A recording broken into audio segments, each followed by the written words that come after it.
আমরা এই খবরের দিকে নজর রাখবো। তার আগে এই মুহূর্তে সরাসরি চলে যাব পিংলায়। জনসভায় এই মুহূর্তে বক্তব্য রাখছেন বিজেপি রাজ্য সভাপতি দিলীপ ঘোষ।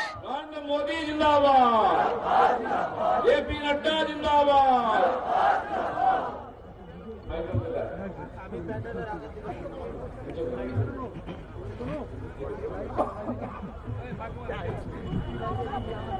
জয় শ্রীরাম, জয় শ্রীরাম। দুপুরবেলা আপনারা এসছেন, সন্ধ্যা হয়ে গেল। মায়েরা ভাবছেন বাড়ি থেকে গরুটা তুলতে হবে, ছাগলটা তুলতে হবে, জামা কাপড় গুলো দিয়ে আসছে রোদ্দুরে তুলতে হবে, তাই না? ঠিক। ঘর সংসার নিয়ে আছি আমরা আজকে, সব চাষি কৃষক মেদিনীপুরের লোক, আর বিজেপির ডাকে বিশাল সংখ্যায় উপস্থিত হয়েছেন। দেশব্যাপী কৃষকরা একদিন বঞ্চিত হয়েছে, লাঞ্ছিত হয়েছে, উৎপীড়িত, শোষিত হয়েছে। সেই শোষণ থেকে চাষিদের মুক্ত করার জন্য আমাদের প্রধানমন্ত্রী আইন করেছেন। আমাদের আলু কিনে গত বছর আমরা কত করে বিক্রি করলাম? 5 টাকা কিনা? কত করে কিনলেন? 40 টাকা, 50 টাকা। চাষি বিক্রি করবে 5 টাকা আর খাওয়ার জন্য কিনবে 45 টাকা, তাই তো? আর এক্ষুনি বলছিলেন লকেট দি আলু পেঁয়াজের দাম বেড়েছে, আমাদের কি লাভ?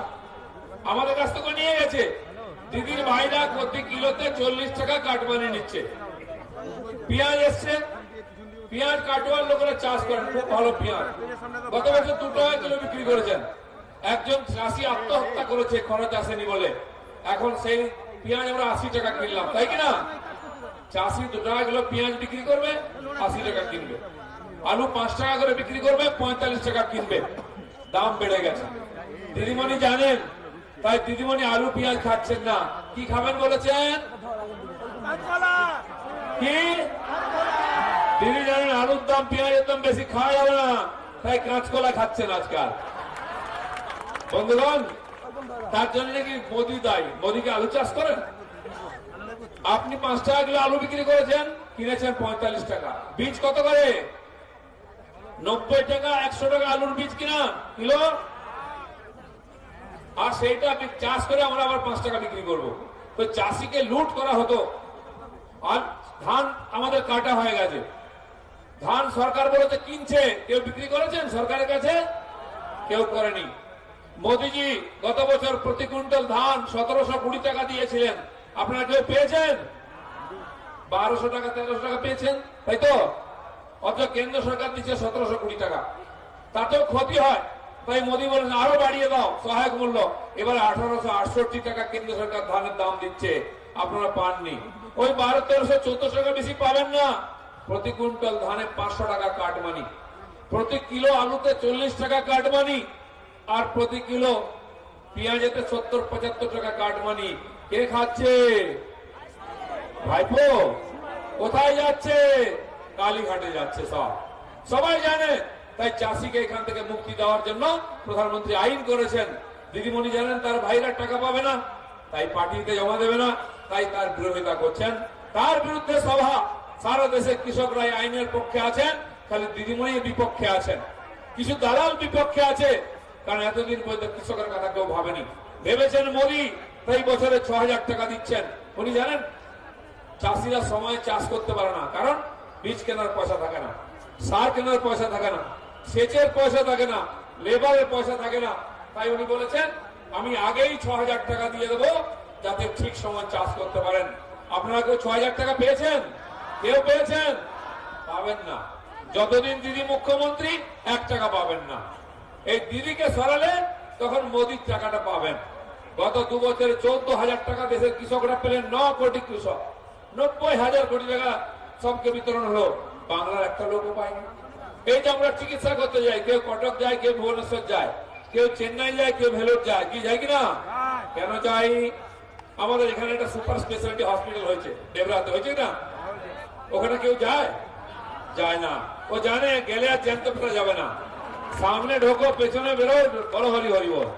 কেউ যায় না। ডাক্তার, নার্স, ওষুধ কিছু নেই। কেন যাবে?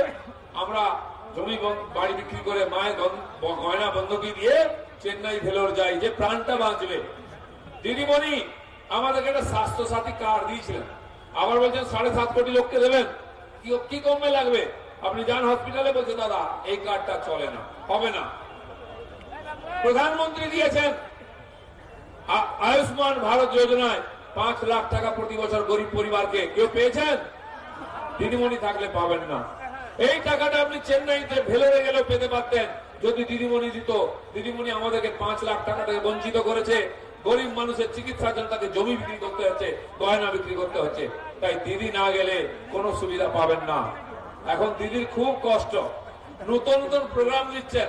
আপনাদের মনে আছে 6 মাস আগে হয়েছিল বাংলার গর্ব মমতা, তাই না? বড় বড় পোস্টার লেগেছিল, তার 1 মাসের মধ্যে আমফান চলে এলো, সব সাফ। দিদিমণি উড়ে গেলেন। এখন আবার একজনকে ভাড়া করেছেন বিহার থেকে 500 কোটি টাকা খরচা করে। কার টাকা? টাকাটা কার? আমাদের ট্যাক্সের টাকা। দিদিমণি ভোটে জিতার জন্য লোক ভাড়া করেছেন। তিনি দিদিকে বুদ্ধি দিলেন, লিখে দিন দুয়ারে দুয়ারে সরকার, ঠিক কিনা? এখন সরকার কোথায়? জমের দুয়ারে সরকার। সরকার জমের দুয়ারে চলে গেছে, আর সময় নয়। আমাকে একজন বলছে, দাদা এই যে দুয়ারে দুয়ারে আছে এদের থেকে সাবধান থাকুন। আমরা তাই একটা স্লোগান দিয়েছি, পাড়ায় পাড়ায় চলছে জোর, দুয়ারে দুয়ারে চাল চোর, দুয়ারে দুয়ারে ট্রিপল চোর। যত চোরেরা আজকে বাড়ি বাড়ি ঘুরছে, সাবধান থাকবেন। যখন লকডাউন হয়েছিল একটা নম্বর দিয়েছিলেন দিদিমণি, আমরা ফোন করতাম, ছেলেপুলে আটকে গেছে কি করে বাড়ি আছে, কেউ ফোন তোলেনি। এখন আবার ফোন করা হয়েছে, দিদিকে বলো। দিদিকে ফোন তুললে দাদা ফোন ধরে। লোক বলতে তাহলে দিদিকে কেন ফোন করবো, দাদাই ধরবে। এখন সে ফোনটা কেউ তোলে না, এখন দুয়ারে দুয়ারে হচ্ছে। 10 বছর যখন আমরা ভিডিওতে দুয়ারে দুয়ারে দৌড়ালাম, প্রধানের দুয়ারে দুয়ারে দৌড়ালাম, কেউ তো শোনেনি। কেউ একটা বিধবা ভাতা দিল না, একটা বিকলাঙ্গ ভাতা দিল না, বিদ্যার্থী ভাতা দিল না। এখন দুয়ারে এসছেন, 1 গ্লাস জল দেবেন না বাড়িতে, গলা ধাক্কা দিয়ে বার করবেন। এখানে মন্ত্রী আছেন, তিনি নাকি এখানে বেরিয়েছেন কি বঙ্গধ্বনি শঙ্খধ্বনি করতে, লোকজন আসেনি, বাড়ি চলে গেছে। এদের এই অবস্থা হবে। বাড়িটা টিনের, এই যে দিদির টালির বাড়িটা রোজ টালি খুলে খুলে পড়ছে, রোজ একটা নেতা পালিয়ে যাচ্ছে। সকালে একজন বললো তাকে বোঝাতে যাচ্ছেন, বিকালে একজন চলে যাচ্ছে। কাকে বোঝাবেন বুঝে উঠতে পারছেন না। আবার বলছে বিজেপির লোকেরা আমার লোককে ভাঙিয়ে নিয়ে যাচ্ছে। কি দায় পড়েছে আমাদের? এমনিতে এত লোক পালাচ্ছে ওখান থেকে, তাই সামলাতে পারছি না। তোমার লোক নিয়ে আমি কি করব? যারা চাল চুরি করেছে, ত্রিপল চুরি করেছে, রাস্তার টাকা চুরি করেছে, 100 দিনের টাকা চুরি করেছে, আবাস যোজনা, এমনকি পায়খানার পর্যন্ত টাকা চুরি করেছে, সেই লোক নিয়ে কি করবে? আপনার অত্যাচারে অতিষ্ঠ হয়ে মানুষ আজকে বিজেপিতে আসছে। এই যে দিদিমণি আমাদের বসে আছেন, ভারত দিদি, তাকে 1 বছর বাংলা ছাড়া করেছিল। তিনি তো কাজ করতে গেছিলেন গরিব মানুষের জন্য, মমতাকে সম্মান দিয়েছিলেন। তাকে কি করেছে? বাংলা ছাড়া করেছে। আরেকজন আছে বিমল গুরুং, তাকে 3 বছর ছাড়া করেছিল পাহাড়। এখন বেচারা হাতে পায়ে ধরে ফিরেছে। আমাকে একজন বললেন, সবাই দিদিকে দিদি থেকে মা বলতেন, বলছে যে মা বলেছে সে মায়ের ভোগে গেছে। আজকে যারা যারা মা বলেছে তাদের জীবনটা অতিষ্ঠ করে দিয়েছে, বাঁচা মুশকিল করে দিয়েছে। তারপরে আর আপনার সঙ্গে কেউ যাবে? তাই এখন দিদিও নাই, এখন মাও নাই, দিদিমাও নাই, কেবল পিসি আছে। একজনের পিসি আছেন, আর সেই পিসি দুঃখ পাচ্ছেন। আপনারা যখন ক্ষমতায় এসে একটার পর একটা পুরসভা সিপিএম এর রাত আরতি ভেঙে ঢুকিয়ে দিয়েছিলেন। এই যে অন্তরা দিয়ে বসে আছেন এখানে, তিনি এই জেলার চেয়ারপারসন ছিলেন জেলা পরিষদের, তার বাড়িতে ভেঙেছিল গিয়ে, আজ আমি ভুলে এলাম। লোকজন ছিল তার বাড়ি ভেঙে দিয়েছিল, লোক ভুলে গেছে। আপনার বাড়ি ভেঙে যাচ্ছে, খুব কষ্ট হচ্ছে না? যখন লোকের বাড়ি ভেঙেছিলেন, আরে অন্যের বাড়ি ভেঙে ইট কাঠ পাথর নিয়ে এসে আপনি বাড়ি বানিয়েছেন, আয় তো সেটা ভাঙনি। আমফানে একটু নড়বড় হয়ে গেছিল, এবার তো পড়েই যাচ্ছে। তাই বন্ধুগণ, তিনি আমাকে গল্প দিচ্ছেন যে বিজেপি ভেঙে দিচ্ছে। বিজেপি কারো ভাঙতে যায় না। আরে আমাদের তো সরকার নেই, আমাদের কাছে লোক আসছে কেন? কারণ আপনার যে ব্যবহার, আপনার স্বৈরাচারী মানসিকতা, আপনার স্বেচ্ছাচারী মানসিকতা, আপনার এই দুর্নীতি আর হিংসার যে রাজনীতি, বাংলার মানুষ সেটাকে চাইছে না, তাই বিজেপির দিকে আসছে। আমাকে এমএলএরা বলেছে, যারা কংগ্রেস ছেড়ে সিপিএম ছেড়ে টিএমসি তে গেছে, আমি জিজ্ঞেস করেছিলাম, ভাই কেন পার্টি ছাড়লে তোমরা? বলছে দাদা কি বলবো, এসপি আমাকে ফোন করছে, গিয়ে বলছে টিএমসি জয়েন কর, নাহলে কিন্তু গাঁজার কেস দেবো, এনডিপিএস কেস দেবো। এক একটা পার্টির নেতাকে, এমএলএ কে, এমপি কে, প্রধানকে পুলিশের ভয় দেখিয়ে, গাঁজার কেস দেখে আপনারা পার্টিতে সামিল করেছিলেন। তখন ভুলে গেছিলেন আমাদের পার্টির কার্যকর্তাকে পুলিশ বাড়ি থেকে তুলে নিয়ে এসে টিএমসি ঝান্ডা দিয়েছিল। আমাদের মন্ডল প্রেসিডেন্টকে বাড়ি থেকে টিএমসি লোকেরা মারতে মারতে নিয়ে গিয়ে পার্টি ঝান্ডা দিয়েছিল টিএমসি, তার বদলা হবে না? কি ভুলে গেছেন? আমরা বদলা এইভাবে নিই, কাউকে মারতে হয় না। দিদিমণি বলেছিলেন ভোটের আগে বদল হবে, বদলা নয় বদল হবে। আমি বলছি এখনো বদল হবে, বদলা হবে। আর এমন বদলা হবে তোমার দোকানে তালা খোলার লোক পাওয়া যাবে না, পার্টি অফিসে দরজা খোলার লোক পাওয়া যাবে না। নিজের পার্টি অফিস নিজেরা পুড়িয়ে দিচ্ছে, বলে যত দুর্নীতির আখড়া এই দোকানটা এ পুড়িয়ে, টিএমসির পার্টি অফিস পুড়িয়ে দিয়ে বিজেপি ঝান্ডা ধরে নিচ্ছে। কে কাকে আটকাবে? এই অত্যাচার অনাচার পশ্চিমবাংলার মানুষ আর সহ্য করবে না। তাই আমরা অভিযান শুরু করেছি, আর নয় অন্যায়। এই আর নয় অন্যায়ের মধ্যে আর নয় দুর্নীতি, আর নয় মহিলাদের উৎপীড়ন, আর নয় কাটমানি, আর নয় সিন্ডিকেট রাজ। এর পরিবর্তন করে বাংলায় সোনার বাংলা করতে চাই।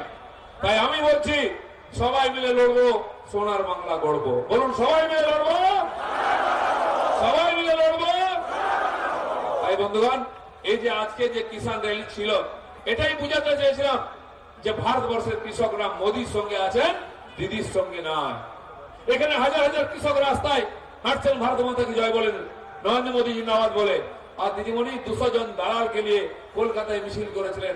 যে দালালরা 5 টাকা কিলো আলু কিনে 45 টাকা বিক্রি করে, আর 40 টাকার মধ্যে 20 টাকা কালীঘাটে দেয়, 20 টাকা নিজের পকেটে রাখে। যে দালালরা 1200 টাকা ধান কিনে 17 টাকা বিক্রি করে, 500 টাকা কাঠ মানে নিয়ে 250 টাকা কালীঘাটে পাঠায়, 250 টাকা নিজের পকেটে রাখে, বড় বড় গাড়ি নিয়ে পাঠায় আসে। আমাদের ধান গিয়ে দিনের পর দিন ফিরে চলে আসে, আমরা বিক্রি করতে পারি না। আর মিথ্যা 2 নম্বরে কৃষক সাজিয়ে তার নামে অ্যাকাউন্ট করে তার নামে আর টাকা দেওয়া হচ্ছে, ধান কেনা হচ্ছে, চাষির ধান কেনা হচ্ছে না। আমরা যখন কোল্ড স্টোরেজে আলু রাখতে যাই, চাষিদেরকে বন্ড দেওয়া হয় না, দালালরা বন্ড নিয়ে যায়।